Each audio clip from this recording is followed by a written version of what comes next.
Broadcasting from the business capital of the world, this is the Podcast Business News Network. Could it be? Is it really Donald Wittman joining us again? Yay! How you doing today? Good to have you back here. I'm doing pretty good. At least the rain's holding off for me, so I don't have all the rain pounding on the glass like last night. It was a brutal few days, right? Lots of flooding everywhere. You're in Connecticut, right? Yes. Yeah, we're in New York, but it was brutal. Oh my goodness, but glad it's over. So Wittman Technologies is your company. Tell us a little bit about yourself, please, before we begin today's conversation. I'm the president of Wittman Technology. I am a LinkedIn expert for both job seekers, individual professionals, and for companies. My email is don@wittmantechnology.com or don@linkedinguy.com. And you can always get me on LinkedIn, which is Donald J. Wittman, and Wittman is Wittman. And I'm always interested in hearing from people about LinkedIn. Awesome. I know you're expert with that. We had some great conversations, my goodness, for a long time now. It's wittmantechnology.com is the website, and it's Wittman, Wittman, technology.com, just to point that out. And what did you have in mind for us today? I mean, also, you're an author, you're a LinkedIn guru. I mean, there's so much to you. What did you have in mind for the show today? Well, today is really to spend a little bit of time talking about emotional intelligence, the job market, and some LinkedIn changes.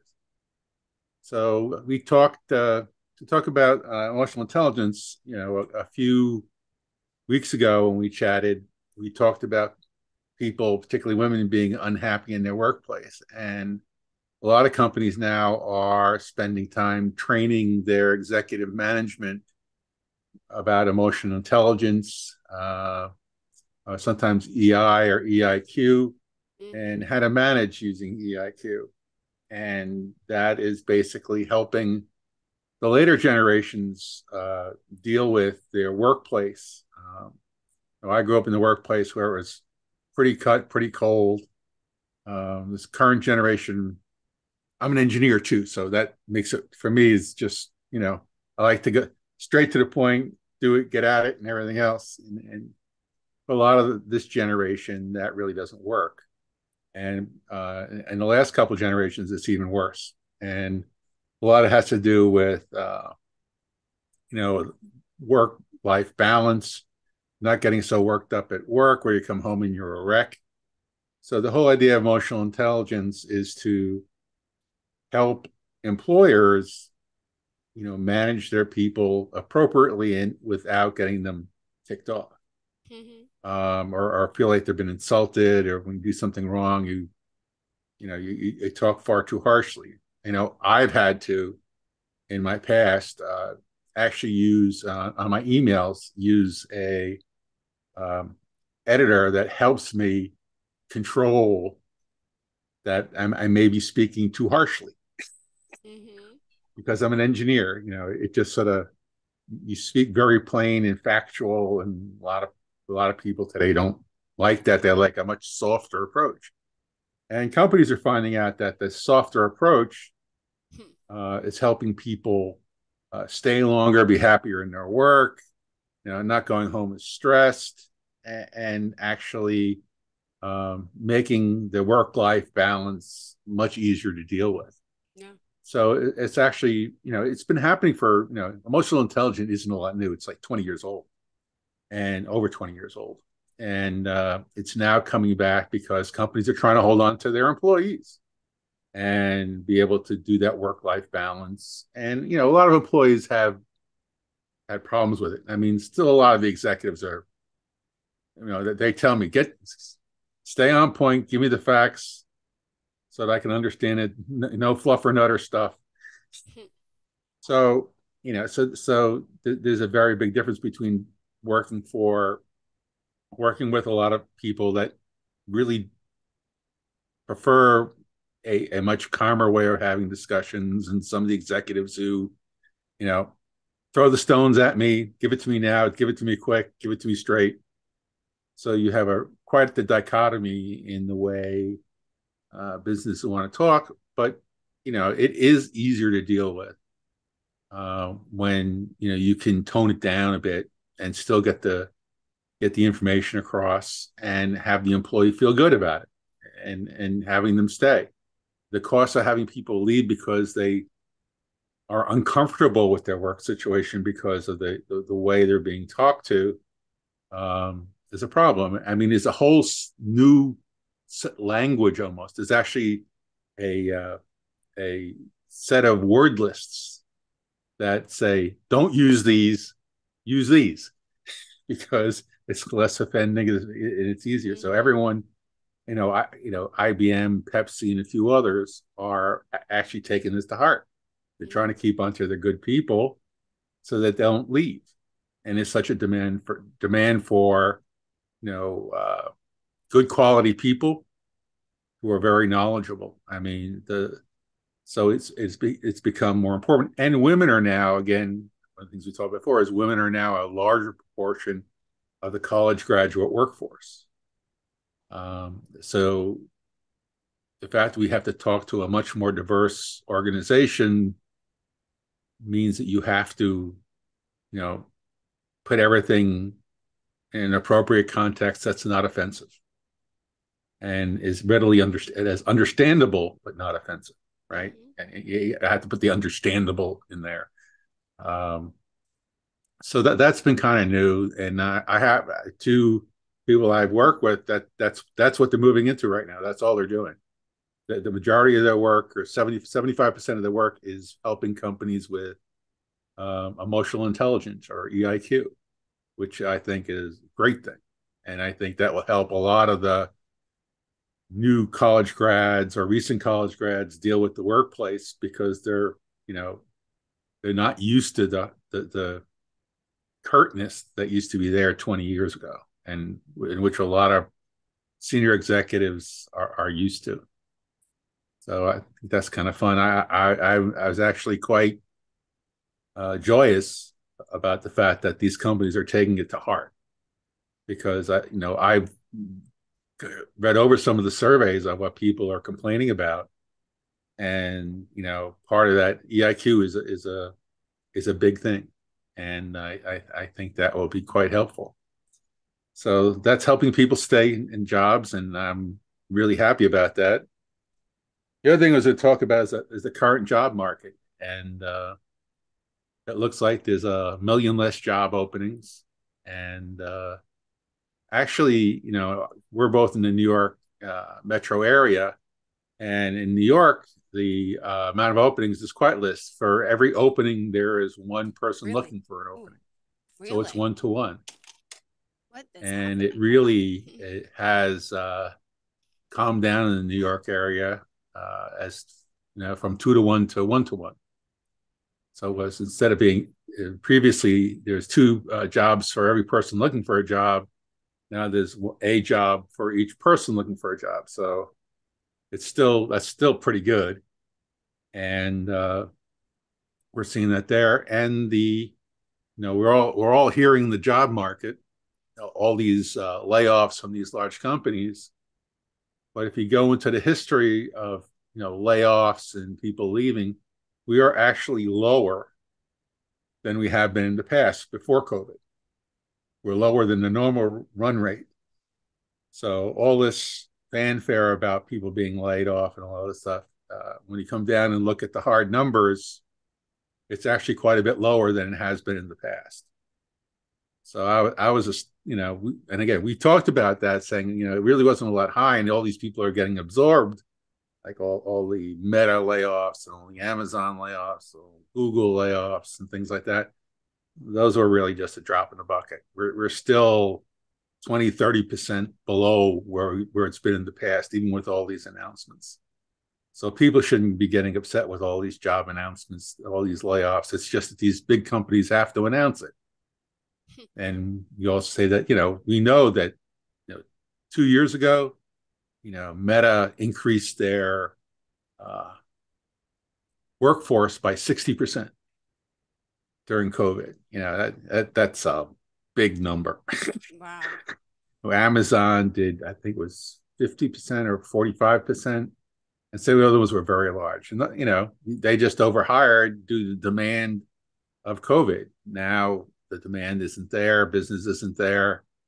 The with Meta, metaverse stuff is sort of going by the wayside. Now everybody's into AI, the Chat GBT AI stuff that And but that didn't like Microsoft bought. Elon Musk and them put a stop on that for a little while? What isn't there like a hiatus about everyone? What Yeah, was that Elon Musk about? said he wanted to stop it, except now he just announced he's going to build a whole section on it. Wait, really? I don't know this. What? Yeah, yeah. I mean, AI is here. The problem with Chat GBT is most of the data that was fed to it was back in 2021 and it hasn't been updated. So the data is old. And some of the responses, so many people talked about how bad the responses were. ChatGPT only spits out what you put into it. So the silo of information that you have to give ChatGPT in order to be meaningful to the area you're talking to needs to get rid of some of that stuff that can give you weird answers. I mean, some of the weird answers came from certain novels that were put in there, and and telling the guy, "Yeah, you should get divorced." Oh gosh. Wow. Given the info that they got, and so is that. I mean, I'm playing with a different siloed Chat GBT just for producing copyright data for marketing.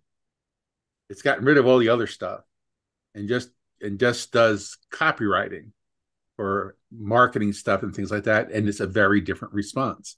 If I take that response, those prompts that I put in ChatGPT for the marketing silo, as compared to the generic silo that previously ChatGPT did, the open one that everybody talks to, they're very different answers. So we're going to see that AI, stuff like ChatGPT and the new Google version. I forgot what the name of the Google one is. The Elon Musk version and the Meta version of AI you have to feed data into it in order to make its decisions. So you're going to have a silo for this type of question or this type of question based on what result are you looking for in what arena, or else you can get really strange results.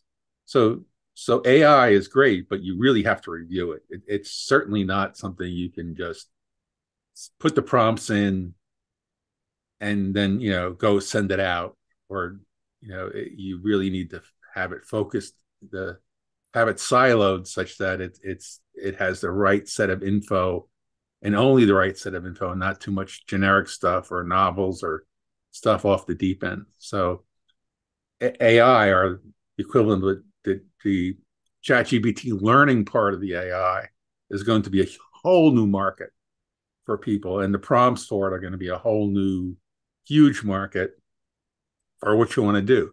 And it's a great way of doing research, but you need to be careful that how old is the data that you fed it, and because a lot of it is not current. So is that fun, and it is fun to play with, actually. So you put some stuff in, you're getting, well, that is interesting answer. It has nothing to do with what I asked you. Yeah, I only learned about that a few months ago. Someone did a tutorial with me on it, and it can help you illustrate. It made like an illustration of me. It found my name on the internet and it told me who I was. It pulled pieces together. Then they made a whole drawing of me, and that was my first time discovering ChatGPT. I'm sorry, I'm out of the loop, and I'm like, what is this? But for someone listening, you may be like me, saying, what is he talking about? What is ChatGPT? Could you just share what it is specifically?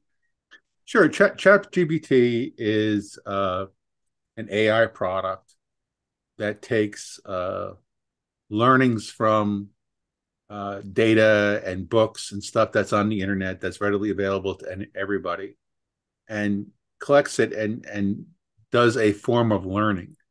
The computer learns different data, so when it starts talking about different topics, it actually puts those into those topics. Mm-hmm. But you're feeding ChatGPT a lot of information that it has to go through in order to respond to the prompts that you give it with a result. And many times, if your prompt isn't right or it's fed poor information or wrong information, you can get some really strange answers. And you know, and sometimes it's fun just to play with it. I mean, just to put, you know, you put an ambiguous prompt in and see what comes out, and just like completely off the wall. But over time, that's gonna come out. I mean, we've had different programs that learned before. I don't know if it's really AI. It's not really intelligent, right? It's taking information and trying to associate it. But if it was intelligent, it wouldn't give you any of these stupid answers. But or is it just a stupid person putting in bad prompts? I don't know. Mm-hmm. It really depends. But you know, it's something that's it's going to happen, and got to come out new. Some people love it, some people hate it. So we'll see. I think it's going to be, you know, another few more years before it's really going to become more meaningful and be able to absorb current data. Again, the current data, the one that Microsoft was using, was 2 years old. It was over 2 years old. So, you know, the biggest thing they have to do is they have to be able to silo it and feed it data fast, mm-hmm. so it can absorb it. And then, you know, if it's like, you know, if you look what Google does for Google search, Google actually has nodes for all of its search, and there's many of them. So the ChatGPT is going to have to do the same thing. And basically, it should be building silos for different types of information so that the answers are more meaningful.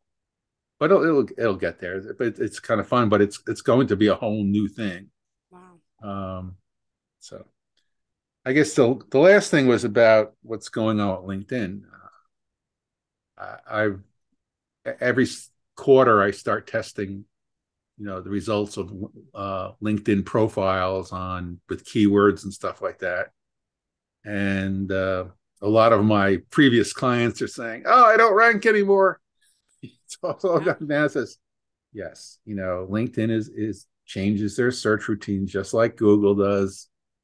You know, almost every year, if not twice a year. Well, you know, the newest thing that they've done is added skills to your current experience fields, and if you're not associating skills into your top 4 experience fields on LinkedIn, or your current and your last 3 jobs experience areas, you're not ranking, right? Mm-hmm. And if you look at statistics, it basically says if you're not ranking on the first 2 pages and maybe the little bit of top of the 3rd page, recruiters really aren't seeing you. So I've had to start new classes I'm doing now is explaining how that works, and people are saying, "Well, I don't even get that field show up on my LinkedIn." I said, "Yes, you're doing what everybody does. Skills and endorsements on LinkedIn is something that people have said, well, you know, how does anyone know that the skills you're getting endorsed for, these skills are meaningful?" And basically, you know, if the survey says, I love that. That if you have overwhelming endorsements for the skills, that they're pretty accurate. If you only have a few endorsements, you know, a lot of the recruiters or people that may hire you or your clients who are looking at your endorsements basically says, well, they're not enough to be really meaningful. So what's happened now is if you don't have enough endorsements for the skills that you want or that are meaningful for your positions that you have, you can't use skills in your experience fields. And if you can't put skills in your experience fields, you're not going to rank high enough on LinkedIn so that you're at the top of the list for what recruiters are searching for. Mm-hmm. And, you know, that includes marketing, engineering, you know, all sorts of stuff, finance and things like that. They're not done right. They're not in the right place. there's that. I mean, I'm actually going to be doing a class in like 6 weeks for a group, just how to get your skills. What are the right skills? What are the wrong skills? And delete the wrong skills. And how do you go about getting them endorsed so you have enough endorsements so that you can put those into your experience field so that you can rank high enough. So it's all become, for something that people really hated has now become a requirement on LinkedIn. And, some of the people are panicking, well, is that why I'm not searching? He says, yes. I mean, you need those skills in your experience fields make a big difference on search points if you don't have them there. And if you don't have high enough search points, the recruiters aren't going to be able to find you. And that's the whole gig, right? If the recruiters can't find you, then they can't hire you. Then you can't be interviewed and all that other kind of fun stuff. So you're going to go all the way doing your LinkedIn profile, or you're not. And the LinkedIn profile. I mean, a lot of recruiters don't keep resumes anymore. Their LinkedIn is more up to date than their old resumes, so people need to update them. So I updated it, a year and a half ago or 2 years ago as well. You need to be looking at your LinkedIn profile almost every 6 months and test your keywords to see if you're still ranking, if you're still interested in changing jobs or still interested in getting a promotion and stuff, because promotions are still not happening internally all that much. Mm-hmm. And a lot of people are having to leave to get those promotions. I mean, if we look at what's happening, if you get an internal promotion, you're getting less than a 7% raise. If you're getting an external promotion, you're getting a 17 to 21% raise. Wow. So, depending on how low your salary is, a lot of people are deciding that, maybe I should leave. Should I leave because of money, or is there other things besides the money why I should be leaving, looking for another job? So that's going there. I mean, was it 6 or 9 months ago, people were getting much higher percentages for leaving and getting promotion. It's not that high, not as high as it was, but it's still pretty high. And so it's people still need to, if you want to keep going, need to keep their LinkedIn profiles up as well as their resumes, and your whole job search portfolio needs to be kept updated. But anyway, so it's fun out there. A lot of people are looking in the background. I've more and more people I've seen. I mean, I think the last time we talked, I've done 5 webinars. Wow. And a lot of people are looking to take their next step, and they're not being offered it in their current position. So that was pretty astounding, because previously, a lot of companies were trying to look at, well, is your position right? Are you making the right money for the position that you're in, and things like that? That crisis seems to have waned away, and people are now looking at leaving more than staying for a promotion. So, yeah. But the market keeps changing, and even though there's less spots, there seems to be a lot more people interested, and and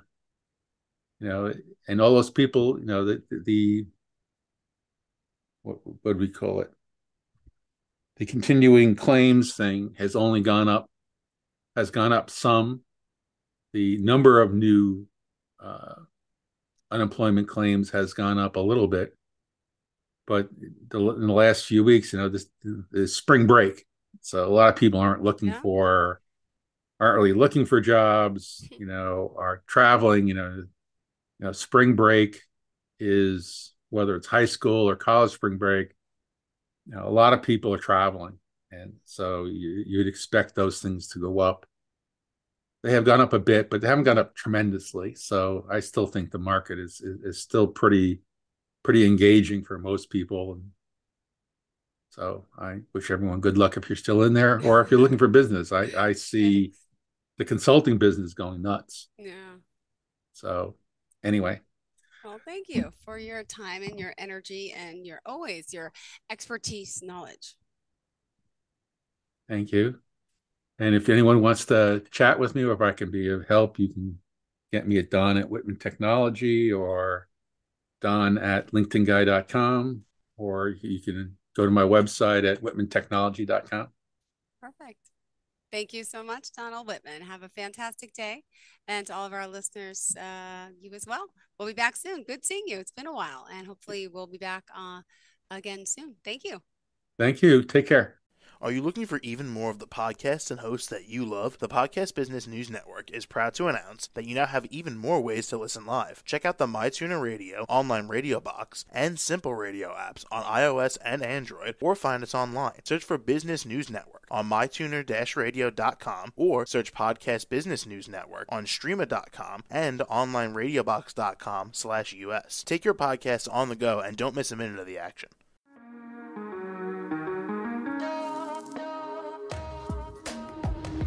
Broadcasting from the business capital of the world, this is the Podcast Business News Network. For nearly 2,000 severely injured veterans, everyday life has become filled with barriers. Day-to-day simple tasks can become pretty daunting. I have to carry my chair up 2 flights of steps or have somebody do it for me. What scares me the most is just the falling. When I'm struggling with my house, I think, to have that one great barrier just knocked down, it's crucial. Home for Our Troops is a wonderful nonprofit that builds a mortgage-free, fully adaptive, handicap-accessible house. And there's no catch. It'll be our very first home that we've ever owned. This is a game changer. This is where your life begins again. We need you to join us in completing this important mission. Please visit hfotusa.org and help build homes and rebuild lives. Because of you, everything's going to be okay.